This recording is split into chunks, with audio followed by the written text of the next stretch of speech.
Good morning everyone. आपके अपने YouTube channel teach commerce में आपका स्वागत करते हैं। आज हम जैसा कि हम अकाउंट में गुडविल देख लिए थे, गुडविल का हमारा क्वेश्चन हो गया था। आज हम चैप्टर ही पढ़ते हैं जिसका नाम है साझेदारी फर्म का पुनर्गठन, जिसको बोलते हैं नए साझेदार का प्रवेश। इस चैप्टर से आपके क्वेश्चन लॉन्ग में आएंगे, एक बड़े क्वेश्चन रहेंगे।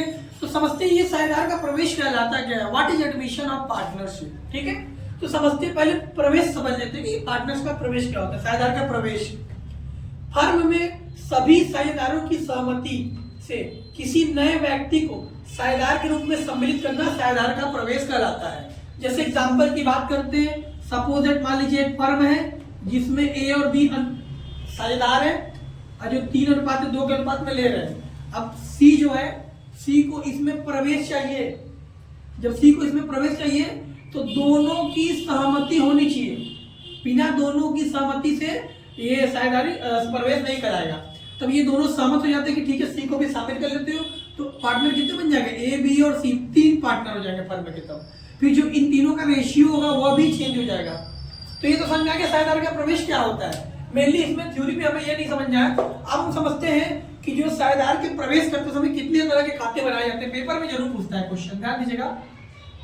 यानी साझेदार के प्रवेश के समय बनाए जाने वाले खाते, ध्यान दीजिएगा।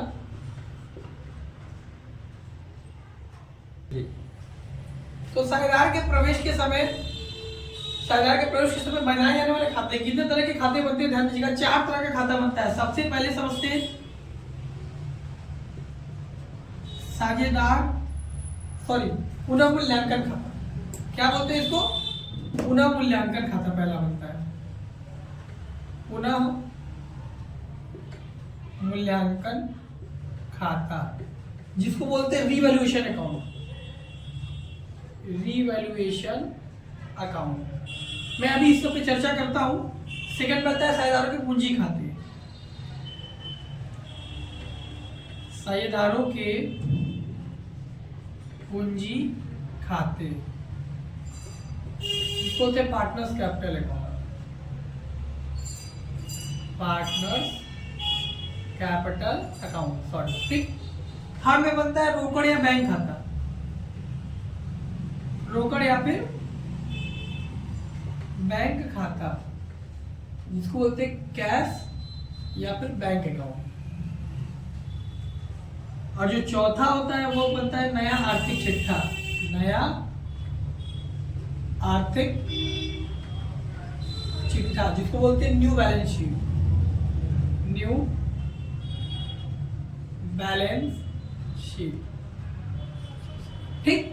अब ये साझेदार जब भी प्रवेश करेगा फर्म में तो 4 तरह के खाते बनेंगे। पहला बनेगा पुनः मूल्यांकन खाता जिसको इंग्लिश में बोलते हैं रिवैल्यूएशन अकाउंट। दूसरा बनेगा साझेदार के पूंजी खाते जिसको बोलते हैं पार्टनर्स कैपिटल अकाउंट। तीसरा बनता है रोकड़ या बैंक खाते जिसको बोलते हैं कैश और बैंक अकाउंट। चौथा बनता है नया आर्थिक चिट्ठा। अब नया आर्थिक चिट्ठा नाम क्यों पड़ा, क्योंकि 2 पार्टनर थे, पुराना फर्म था, पुरानी चिट्ठा थी। जब नया पार्टनर प्रवेश करेगा तो उसके बाद नया 3 पार्टनर हो जाएंगे, तो 3 पार्टनर का नया चिट्ठा बनेगा, ठीक है। अब देखिए आपसे 2 नंबर में क्वेश्चन पूछता है, ये वाला 2 नंबर में क्वेश्चन पूछेगा कि पुनः मूल्यांकन खाता से आप क्या समझते हैं, या पुनः मूल्यांकन खाता किसे कहते हैं। यानी अब हम समझते हैं पुनः मूल्यांकन खाते के बारे में।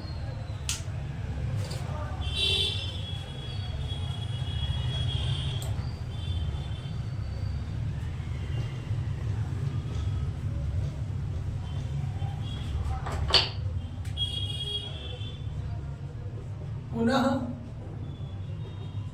मूल्यांकन खाता जिसको बोलते हैं रीवैल्यूएशन अकाउंट। रीवैल्यूएशन अकाउंट पुनः मूल्यांकन खाता क्यों बनाया जाता है, मेनली 2, संपत्ति व दायित्वों का पुनः मूल्य निकालने के लिए, ठीक।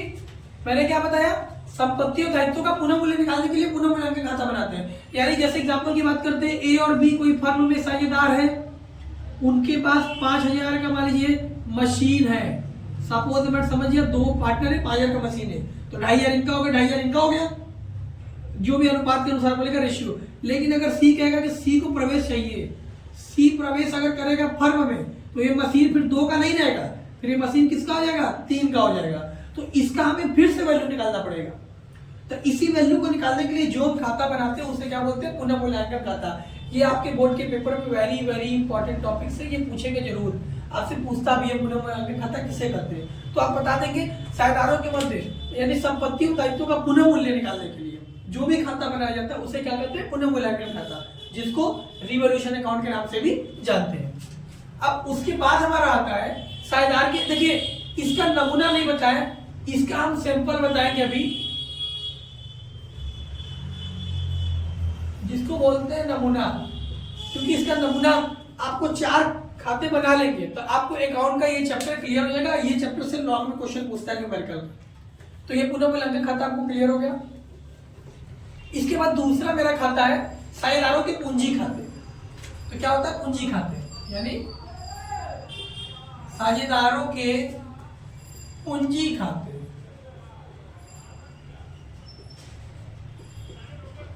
जिसको बोलते हैं partners capital account. Partners capital account, partners capital account देखिएगा क्या होता है। पार्टनर्स कैपिटल अकाउंट मैंने बता दिया।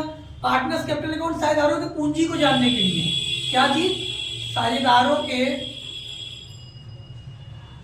पूंजी को जानने के लिए।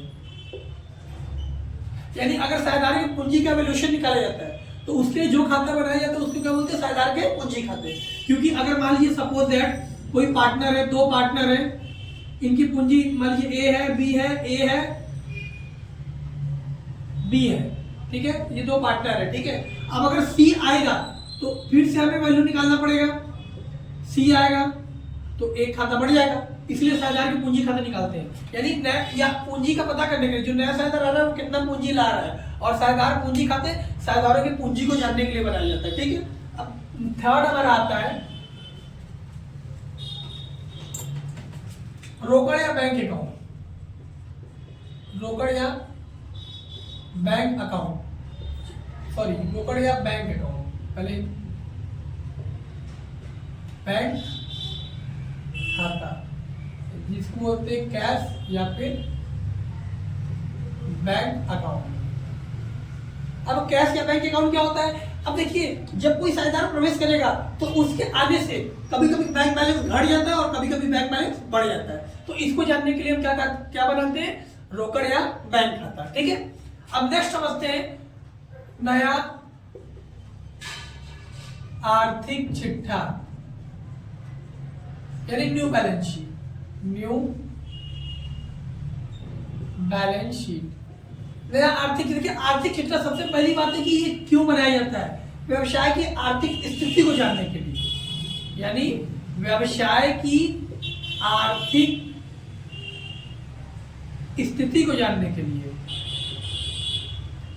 स्थिति को जानने के लिए अगर व्यवसाय की आर्थिक स्थिति को जाननी है तो बैलेंस शीट बनाते हैं। और नया बैलेंस शीट क्यों बनता है, क्योंकि नया पार्टनर जब प्रवेश करता है तो उसके प्रवेश के समय संपत्ति और दायित्व दोनों की वैल्यू फिर से निकालनी पड़ती है, तो इसीलिए हमें नया बैलेंस शीट बनाना पड़ता है, ठीक है। न्यू बैलेंस शीट हम क्यों बनाते हैं, क्योंकि नया साझेदार आया, उसकी वजह से हमारे फर्म की कितनी संपत्तियां का क्या परिवर्तन हुआ, संपत्तियां कितनी चेंज हुई, कर्जे कितने चेंज हुए, या फिर जितने दायित्व है या फिर जितने संपत्ति है उन संपत्तियों में क्या परिवर्तन हुआ, इसको जानने के लिए हम नया आर्थिक चिट्ठा तैयार करते हैं। अब ऐसे चिट्ठा देखा जाए तो व्यवसाय की आर्थिक स्थिति को जानने के लिए बनाया जाता है कि व्यवसाय का जो स्थिति, जो पोजीशन है वो कैसा चल रहा है, ठीक है। अब हम समझते हैं रेशियो निकालना, अनुपात। अब क्वेश्चन हम समझते हैं, अनुपात का क्वेश्चन समझते हैं, ध्यान दीजिएगा। देखिए हम नया लाभ हानि अनुपात समझते हैं कि अनुपात क्या होता है। जैसे क्वेश्चन समझते हैं, ए और बी किसी फर्म में साझेदार है जो लाभ हानि को 3:2 के अनुपात में बांटते हैं। सी को, देखिए नया साझेदार सी को 1/5 भाग के लिए फर्म में प्रवेश दिया जाता है या प्रवेश करता है, ठीक है। सी प्रवेश करता है, तो नया लाभानी अनुपात ज्ञात कीजिए। देखिए नया लाभानी अनुपात ज्ञात करेंगे, सबसे पहले समझ लेते हैं ए और बी है, जिनका पुराना अनुपात कितना दिया हुआ है, 3:2 दिया हुआ है। ठीक है, सी क्या ले रहा है, सी एडमिशन ले रहा है। सी एडमिशन ले रहा है किसके लिए, 1/5 के लिए। तो पूछा है कैलकुलेट द न्यू रेशियो। ठीक है, नया रेशियो कैसे निकलेगा, सी एडमिशन ले रहा है यानी सी जो आ रहा है 1/5 भाग के लिए सी आ रहा है। अब हमको बताना है कि ए बी सी का नया अनुपात कितना होगा, तो उसको कैसे निकालते हैं, सबसे पहले लिखते हैं कैलकुलेशन ऑफ न्यू रेशियो। नया रेशियो कैसे निकालते हैं ध्यान दीजिएगा, टोटल प्रॉफिट हमेशा 1 मानते हैं। टोटल प्रॉफिट हमेशा क्या मानते हैं, 1। कंपनी को जैसे सॉल्व करने के लिए रेशियो हमें टोटल प्रॉफिट एज्यूम करना पड़ता है। टोटल प्रॉफिट मैंने मान लिया, एज्यूम कर लिया 1। अब जो नया पार्टनर है सी प्रॉफिट रेशियो, सी का जो रेशियो है जो सी आया है, सी 1/5 के लिए आ रहा है। तो ये जो 1/5 है, 1 रुपए में से 1/5 इसको दे देंगे, तो उसके बाद आता है रिमेनिंग रेशियो। रिमेनिंग रेशियो कैसे बनता है, ये एक प्रॉफिट में से 1/5 भाग चला गया, तो 5 एकम 5, 5 में से गया आपका 4/5 बचा। ठीक है, ये रिमेनिंग प्रॉफिट बचा। अब जो रिमेनिंग प्रॉफिट बच गया उसको कौन कर लेगा, ए और बी लेंगे। ठीक है, तो सबसे पहले ए को लेने के लिए S profit sharing ratio, S profit sharing ratio. आइए ए का देखते हैं, ए का पुराना अनुपात कितना है, 3 अनुपात का मतलब जोड़ देते हैं, 3 तो 5, 3/5 गुणे इसको कितना मिलेगा, 4/5। तो गुणा करेंगे 4 3 12 हो गया, अब 25 हो गया। ये ए का हो गया। इसी तरह बी का निकाल लीजिए, 20 प्रॉफिट शेयरिंग रेशियो। आइए बी का देखते हैं, बी का कितना है, 2/5।